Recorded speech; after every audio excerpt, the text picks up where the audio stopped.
director. We'll have Coach make some opening comments, and then we'll take a few questions.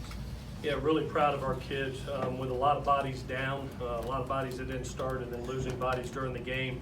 Not only did they fight on, but I thought they fought on to victory.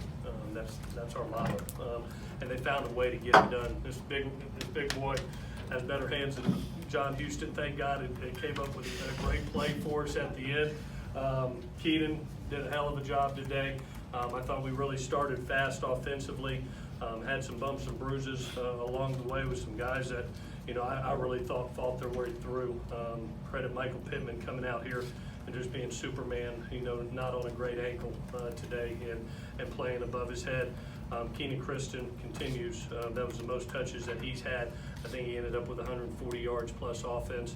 And then Amon-Ra, over 170 yards of offense. So I can't tell you how proud I am of our defense because it was put in a lot of bad situations today, field position wise.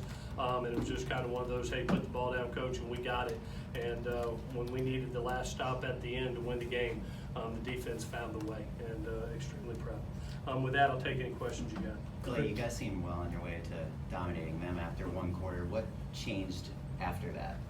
Probably, losing Caleb Tremblay, Eric Croman-Hope, Brett Nealon, Tyler Vaughns, EA not playing, Marlon not playing, down bodies, and having to play a lot of snaps on both sides. And it felt like, and I'll have to watch the tape, but it felt like we were backed up a bunch offensively too. It felt like longer drives up until that last one, where if I got anything we can do better on offensively, that last drive, I was hoping to just put the nail in the coffin. But we didn't get it done. We get the penalty that backs us up way up off the chop block, and we have to give it over to the defense. I tell you, the other man that I thought really stood up big today, when you go back and watch this game, will be Ben Griffiths. His punts inside the 20, pinning those guys deep, was just absolutely huge. Good day for our kids. Keaton, can you talk about that first quarter and just what went off for you? It was a lot of fun, but I think it just shows what we can do with this offense when we execute. Obviously, later in the game, we need to execute as well, but like I said, it was a lot of fun. And when we execute and everyone does their job, that's what it can look like. Emotionally, though, how was it for you being back here in Arizona? It was great. Have family and friends in the crowd, and, be in an environment that, I've been playing in kind of my whole life, I guess. It was fun to come back. Christian, last week you told us that this finish wasn't going to be like last year's, and you were pretty confident this team was going to be resilient. What was that moment like for you to seal the win, the interception? It was huge. Now we're bowl eligible, which is a big deal, especially off of last year. So yeah, getting this win is important, especially going forward and trying to get the next two. What was about your mind on that play? Running the Tom game inside and became free off the edge. I knew the ball was going to be coming out. So I saw it come out, tipped it, and then made a play on it, called game. What was the best part of the play for you? The explosive elevation, the dive, or the grip? It's tough. Probably the dive and being able to cradle the ball before it hits the ground. Clay, I saw you kind of give him a hug afterwards. What did you tell him? Just how proud I am of him. You hope, and we've talked about it this week, these 3 games last year were the difference in, doing something better last season, and we lost close games, and this was one of them. And to come on the road, down bodies, and, those kids find a way to win, and your captain makes the final play, and this is special. That's special. That's what captains do. They don't wait for other people to make it. They make it themselves, and I just thought it was a really special moment for Christian. Go ahead. He makes sense of Keaton throwing for 297 in the first quarter alone.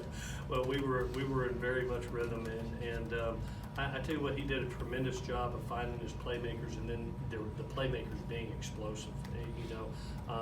I thought Keenan Christian's run after the catch. We had literally talked about that in the last team meeting, that don't be afraid to dump the ball down to the back, and that their backers would drop extra deep in here, and don't be afraid to check it down or to run. The back will make yards, and there goes Keenan. I thought it was a really, really nice job by him on that one. Did it another time down in the red zone inside the 10, where he checked down, and Keenan makes another play, and then, 95 yards to Ahmed Ross split and cover 2, and then, making one miss and going the distance. It was an explosive offense tonight, one that I think ended up over 500 yards plus and really started fast. Like to be a little bit more consistent in the second half, but we'll get that ironed out headed into Cal. What made you comfortable using Keenan so much more this game than previous weeks? Just out of bodies.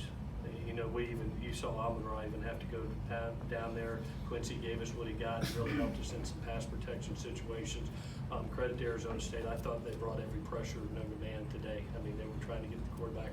The offensive line did an unbelievable job holding up under duress. Does this mean you're probably not gonna look at a red shirt for Keenan Say that one more for time. next week?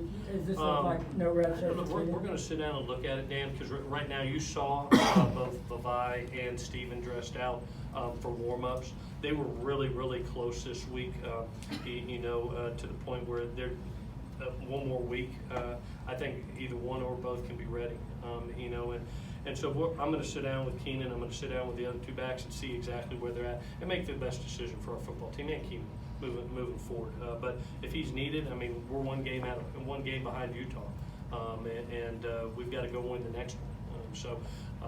We'll do what's best for the team first. If we can get away, getting the other 2 backs back, we'll make that decision when it comes. You tried to say Brown, you threw a pass, 3 defensive backs. How did you kind of see that play unfold?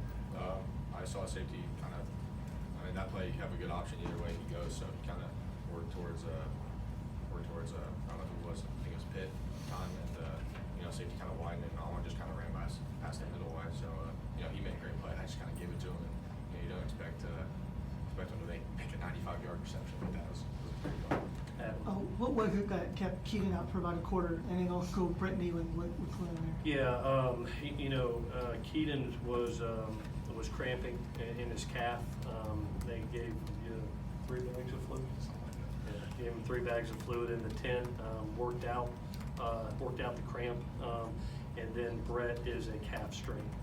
It was more significant. It was not cramping anymore. It was a calf strain.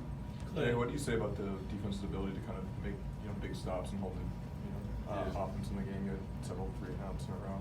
Yeah, I like being in that position at the end of games, having our defense out there, being able to get stops. I think we're comfortable doing that. At the Colorado game, being able to get stops at the end of games, especially in tight ones like that. And like Coach said, Ben Griffith's putting the ball in good field position, so I'm having them backed up, so it puts us in the right mind frame for the games. You spoke earlier this year, you talked about just kind of the importance of blocking out all the noise and stuff. I was kind of wondering, what is the lesson maybe that you're hoping to impart on your players, based on kind of the example that you've been setting? Do your job and take care of your family. At the end of the day, I've always believed that this job, when you're a head coach, you're serving. You're serving to your kids and you're serving to your university, and you owe it. This university has been great to me for 10 years, and the people have been great to me for 10 years. And these kids, each one of them I've signed, so they'll get my absolute best effort as well as our staff. That's what servants and educators and coaches do if they do their job. And hopefully that rubs off on our kids and they learn some life lessons from it. After missing bowl eligibility last year, is there any gratification getting back to that point this season? Our kids had said that, hey, we're bowl eligible, but we have higher standards, and we have more to play for. We have 2 games left, and next week could be win number 7. The following week could be win number 8. Who knows? If a Utah team slips up, can you go get number 9? Can you go get number 10 in a bowl game? We will keep on coming out and fighting each and every week until they tell us not to anymore. And we got the opportunity to go get another victory next week against a good Cal team, a team that beat us at our place last year. So we're going to go home. We're going to heal up. We're going to learn from this tape, try to make some corrections, and then go get win number 7 because the season's not over. There's a lot of it left, and some people want to write us off. Don't write us off quite yet. This team's going to keep on winning ball games and keep on fighting. Let's go one more. You see Tyson got a bowl eligibility today too? I'm going to tell you what, I've never been more proud of, I've been a prouder older brother my entire life, to go to Arkansas, to be an SEC team, to do it in the fashion that they did it in and get bowl eligible, a team that I think won 2 games last year. Now, they're sitting 6-4 with 2 to go. I'm a proud older brother. Love you, brother. If you're out there, you did a hell of a job. Thank you, guys. Thank you.